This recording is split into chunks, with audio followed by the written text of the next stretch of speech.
Là ça enregistre. Là ça enregistre. Dans une lettre à Romain Rolland, Sigmund Freud écrit qu'il va visiter Athènes et il raconte ça.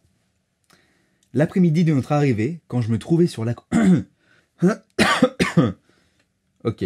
L'après-midi de notre arrivée, quand je me trouvais sur l'acropole et que j'embrassais le paysage du regard, il me vint subitement cette étrange idée. Ainsi, tout cela existe réellement comme nous l'avons appris à l'école. Il dit qu'à ce moment-là, il y a en nous deux personnes qui se font face. La première, qui en gros fait comme s'il fallait croire quelque chose qui jusque-là n'était pas si sûr. En gros, elle dit « Ah, en fait, ça existe l'acropole. Ok, d'accord. » Et la seconde, qui pensait pas qu'on doutait de l'existence de ces choses-là. Qui, elle, se dit « Ah ouais, tu doutais de l'existence de l'acropole. Ok, chelou. » Et il raconte aussi, on pourrait se hasarder à dire qu'étant lycéen, on prétendait certes avoir été convaincu par la réalité historique de la ville d'Athènes et de son histoire, mais que cette idée subite sur l'acropole révèle justement qu'à cette époque, l'inconscient n'y avait pas cru.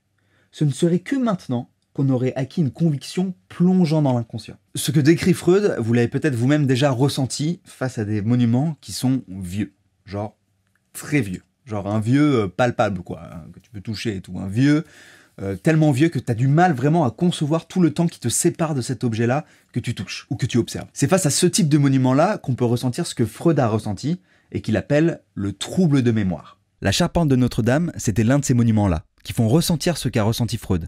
C'est-à-dire que c'est tellement vieux que tu as du mal à le concevoir et que tu as presque du mal à y croire. C'était des poutres qui dataient parfois de 800 ans, qui étaient elles-mêmes dans un bois qui était pris d'un chêne qui avait déjà 300 ans, donc il y avait du bois qui était millénaire dedans, enfin c'était incroyable. C'est difficile de décrire à quel point c'était vieux. Et lundi soir, j'étais sûrement comme vous devant mes écrans, j'étais là à regarder cet incendie qui ne finissait pas, genre le moment où la flèche est tombée, c'était vraiment un coup de grâce. Vous saviez, vous, que ça s'appelait la flèche? Et vraiment, ça faisait mal au cœur, quoi. C'était physique, il y avait le cœur serré. Et je me suis demandé, mais pourquoi ce truc-là nous touche autant, quoi? Parce que, alors, il y a des gens que ça touche beaucoup moins, j'ai l'impression, mais il y en a que ça touche beaucoup. Moi, j'en fais partie, ça m'a vraiment rendu très triste. Et donc, j'essaie de comprendre pourquoi ça nous touche autant. Je pense déjà qu'il y a une partie qui n'est même pas liée au fait qu'on soit français ou au fait que ce soit notre nation. Je sais pas si vous vous souvenez quand on voyait Daesh détruire des antiquités mésopotamiennes à Palmyre ou dans le musée de Mossoul, c'était horrible à voir. C'était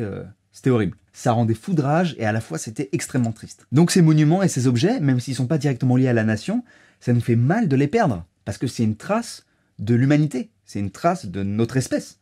Alors évidemment, quand c'est au cœur de la capitale, ça fait encore plus mal. Michael Billig, un universitaire britannique qui a travaillé sur la psychologie sociale, explique dans son livre Banal Nationalism que selon lui, il y a un hot nationalism et un banal nationalism. Comment tu peux le redire? Nationalism. Yes.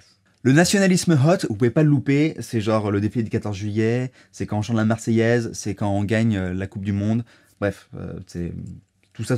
Et Billig explique que ce nationalisme hot, il a besoin d'un nationalisme banal de tous les jours pour avoir du sens. Alors le nationalisme banal, donc ça va être les passeports, ça va être voir des drapeaux, ça va être les euros avec les faces françaises, ça va être ce genre de choses. La Marianne sur les timbres. En gros, c'est les petites choses qui nous rappellent qu'on est en France. Et pour Billig, en fait, les monuments et les statues, elles sont dans un endroit un petit peu flou entre le hot et le banal. Genre quand on les construit, au moment de les construire, c'est du hot. Et petit à petit, elles font partie du paysage, elles se fondent un petit peu dans notre environnement, et ça devient du banal. Alors parfois, il y a des soucis, comme aux États-Unis récemment, où il y a eu pas mal de débats autour des statues des soldats confédérés, parce que parfois, les statues ou les monuments représentent des idéologies qui ne sont plus acceptables.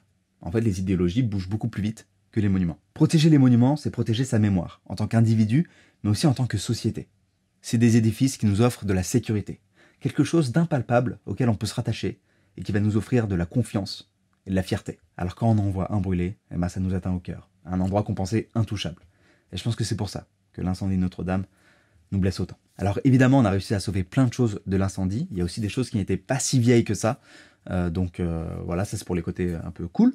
J'ai fait une vidéo avec Google Arts and Culture il y a quelques années maintenant sur justement comment les nouvelles technologies permettaient de conserver l'art et ce genre de choses. Je vous mets la vidéo ici, c'est en anglais sous-titré. Voilà. Et nous, normalement, on se revoit la semaine prochaine. Love, peace, ciao. Et merci pour vos retours sur la dernière vidéo.